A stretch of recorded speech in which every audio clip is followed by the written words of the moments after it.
ಸಾಮಾಜಿಕ ಜಾಲತಾಣದಲ್ಲಿ ಸೆಲೆಬ್ರಿಟಿಗಳನ್ನ ಟಾರ್ಗೆಟ್ ಮಾಡಲಾಗುತ್ತದೆ. ಸ್ಟಾರ್ ನಟರನ್ನ ಮಾತ್ರವಲ್ಲದೆ ಅವರ ಕುಟುಂಬದವರ ಬಗ್ಗೆಯೂ ಅಸಭ್ಯವಾಗಿ ಪೋಸ್ಟ್ ಮಾಡಲಾಗುತ್ತಿದೆ.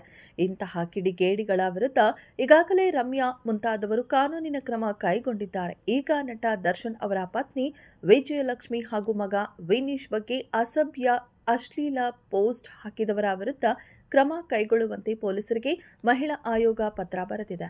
ಆಯೋಗಕ್ಕೆ ಬಂದ ದೂರಿನ ಆಧಾರದ ಮೇಲೆ ಕ್ರಮ ತೆಗೆದುಕೊಂಡು ವರದಿ ಸಲ್ಲಿಸುವಂತೆ ಪೊಲೀಸ್ ಆಯುಕ್ತರಿಗೆ ಮಹಿಳಾ ಆಯೋಗ ಸೂಚಿಸಿದೆ.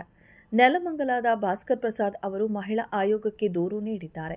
ವಿಜಯಲಕ್ಷ್ಮಿ, ದರ್ಶನ್ ಹಾಗೂ ಅವರ ಮಗನ ವಿರುದ್ಧ ಸಾಮಾಜಿಕ ಜಾಲತಾಣಗಳಲ್ಲಿ ಅಶ್ಲೀಲ ಹಾಗೂ ಅವಾಚ್ಯ ಶಬ್ದಗಳಿಂದ ನಿಂದಿಸಿ ಮಾನಸಿಕ ಕಿರುಕುಳ ನೀಡುತ್ತಿರುವುದಲ್ಲದೆ ಸಾಮಾಜಿಕ ಜಾಲತಾಣಗಳಲ್ಲಿ ಹೆಚ್ಚಿನ ಸ್ವಾಭಿಮಾನ ಹಾಗೂ ಗೌರವಕ್ಕೆ ಧಕ್ಕೆ ತರುವಂತಹ ಪೋಸ್ಟ್ ಮಾಡುವವರ ವಿರುದ್ಧ ಕಾನೂನು ಕ್ರಮ ಜರುಗಿಸಿ ನ್ಯಾಯ ಹಾಗೂ ರಕ್ಷಣೆ ಒದಗಿಸಿ ಎಂದು ಮಹಿಳಾ ಆಯೋಗಕ್ಕೆ ಅವರು ಮನವಿ ಮಾಡಿದ್ದಾರೆ.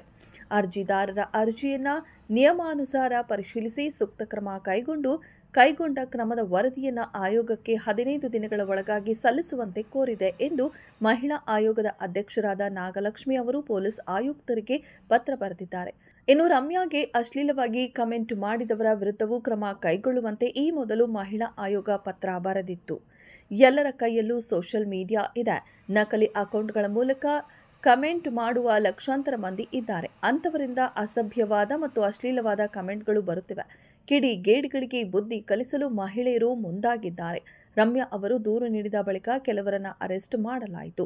ಇನ್ನು ಪವಿತ್ರ ಗೌಡಗೆ ರೇಣುಕಾಸ್ವಾಮಿ ಅಶ್ಲೀಲವಾಗಿ ಮೆಸೇಜ್ ಮಾಡಿದ್ದರಿಂದಲೇ ದೊಡ್ಡ ದುರಂತ ನಡೆದು ಹೋಯಿತು. ಈ ಪ್ರಕರಣದಿಂದ ಜನರು ಪಾಠ ಕಲಿಯಬೇಕಿತ್ತು. ಆದರೆ ರೇಣುಕಾಸ್ವಾಮಿ ಕೃತ್ಯವನ್ನ ಖಂಡಿಸುವವರು ಕೂಡ ಅಶ್ಲೀಲವಾಗಿ ಬೇರೆಯವರಿಗೆ ಕಮೆಂಟ್ ಮಾಡಿದ್ದು ವಿಪರ್ಯಾಸ.